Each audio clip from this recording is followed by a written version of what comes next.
My name is Batman, and today I am surrounded by 20 superheroes to debate the no-kill rule. My next claim is, justice cannot exist in a world where one person, even with mystical power, decides the fate of others. The concept of justice is built on the assumption that linear time and single universes are all that exist. But when I see 17 possible futures, 16 of them ending in apocalypse, I make the hard choice so you can sleep at night. Your accountability means nothing when reality itself is collapsing. Yes, some beings are dangerous. Yes, some threats transcend normal understanding. But the moment you accept that your knowledge justifies execution, you've created a system where truth and power are the only requirements for taking life. What happens when another sorcerer disagrees with your visions? What happens when your reading of the time streams conflicts with someone else's? Your refusal to maintain principles because situations are complex is precisely how tyrants rationalize their power. My code isn't about power, it's about accepting that some problems don't have the solutions you're comfortable with. Your world has police, courts, rehabilitation centers. The multiverse has nothing but sorcerers like me standing between chaos and existence itself. Your morality is a luxury afforded by the structure of reality itself. Every time you use lethal or permanent force, you're teaching the next generation of sorcerers that killing is acceptable when situations are sufficiently dire. You're creating a culture where mystical practitioners solve problems through elimination rather than innovation. I maintain my code precisely because I face impossible situations. Every night in Gotham is an impossible situation. And I maintain my principles anyway, because giving them up would be the easiest thing I could do. Your complexity doesn't justify abandoning ethics, Doctor. It demands that you hold them more fiercely. My next claim is, technology and intelligence cannot replace morality.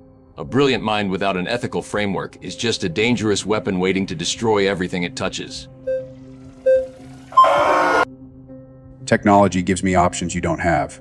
I've built suits that can neutralize threats in nanoseconds, that can hack enemy systems, that can redirect weapons back at their sources. I work within the system constantly, consulting with governments and militaries because I understand that sometimes you need firepower. But so what? That doesn't mean you get to rewrite the rules about who deserves to die. Your intelligence is your greatest asset, Tony. Use it to find creative solutions instead of hiding behind it was necessary. The smartest person in the room should be the one advocating for the highest principles, not making excuses for why they don't apply. You're operating from privilege, Batman. You've never been responsible for defending an entire planet. You've never had to make decisions where the wrong choice results in millions of deaths. I consult with governments because they understand what you refuse to accept. Sometimes the hard choice is the moral choice. I've developed technology specifically to minimize casualties, to find non-lethal solutions whenever possible. But I'm not Narvi enough to believe there are no situations where lethal force is justified. You claim to be responsible, but responsibility includes accountability. Who holds you accountable when you decide someone deserves to die? Who reviews your calculations? No one. Because you've convinced yourself that your intelligence gives you moral authority. That's the most dangerous lie of all, and it's exactly the lie every tyrant tells themselves. My next claim is, soldiers follow orders and accept the morality of their commanders. Heroes choose their own principles and live by them even when ordered otherwise. That choice is what defines heroism. Yes, sometimes I've disagreed with orders, and I've refused them. But I understood that there are situations where executing an enemy was necessary to protect American lives and global peace. You can afford your absolutism because you're one man answering to no one. I've had to make hard decisions knowing they affected millions. Steve, you've just described the fundamental problem. You've taught yourself to accept that being part of a larger system justifies compromising your principles. But that system, any system that asks you to kill people for political reasons, is the real enemy. You talk about accountability to greater causes, but who decides what the greater cause is? The government that hired you. That's idealistic, Batman, but it's also childish.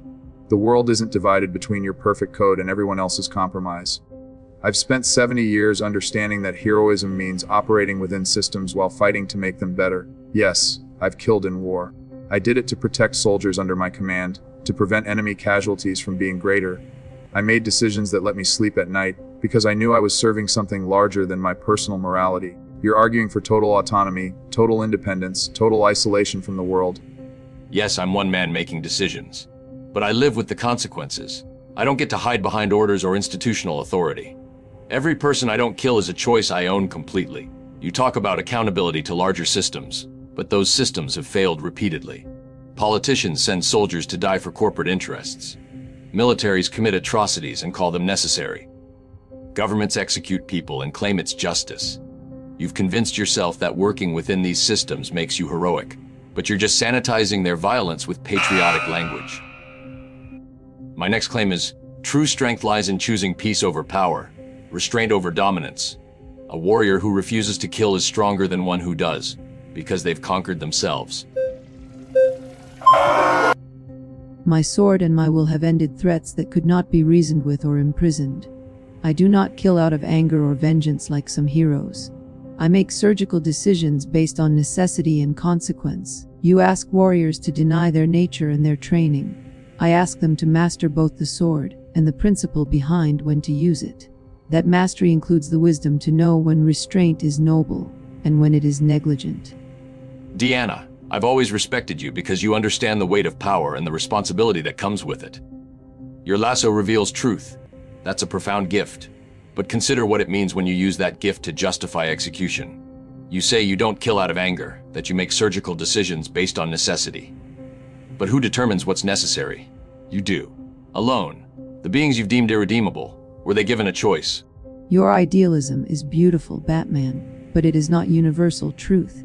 In Themyscira, we trained warriors not to question the necessity of combat, but to understand the sacred responsibility of ending a life. We taught that death is never taken lightly, that every being matters, but that sometimes preserving innocent life requires taking guilty life. Deanna, the fact that you're at peace with your decisions worries me more than if you were tormented by them. That peace is exactly what I'm warning against. The moment you become comfortable with killing, the moment you accept it as necessary and inevitable, you've lost something fundamental. My next claim is, the moment you start viewing entire races or species as expendable, you've become the oppressor you fight against. Universal principles are the only true foundation for justice. Your universal principles assume that all beings value life and peace. I have encountered beings who value only power and destruction. Sometimes, Batman. The only way to protect innocent life is to eliminate the existential threat entirely.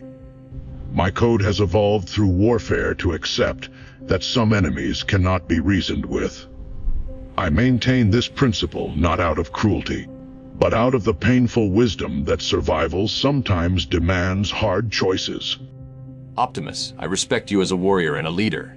But listen to yourself. You're describing an eternal cycle of revenge and elimination that feeds itself. Megatron exists because the war continues. Every Decepticon you destroy creates new Decepticons seeking vengeance. I understand that you've suffered losses. Terrible, devastating losses. I know the weight of that. But that weight is exactly why you can't let it justify abandoning your principles. You say your code has evolved to accept lethal force, but evolution isn't about accepting compromise. It's about becoming stronger while maintaining your foundation. I do not kill casually or for vengeance, but I will not apologize for defending my people by any means necessary. Megatron and I have fought for millennia. He knows my code, knows my principles, and uses them against me repeatedly. If I am to truly lead my people to a future, sometimes I must make the choice to end the cycle through permanent action. Your principles are noble, but nobility means nothing when your entire civilization is threatened with extinction. You cannot judge me from your position of safety. Real victory, Optimus, isn't defeating your enemy militarily. It's creating a world where beings like you and like Megatron choose to coexist. That's impossible if you maintain the philosophy that some species deserve death. I know it's hard. I know the suffering is real. But abandoning your principles won't end the suffering. It will only ensure it continues forever. I've walked away from this debate much like I walked in, convinced that the no-kill rule is the foundation of everything I stand for. But I'm grateful for these conversations because they reminded me why this principle matters so much.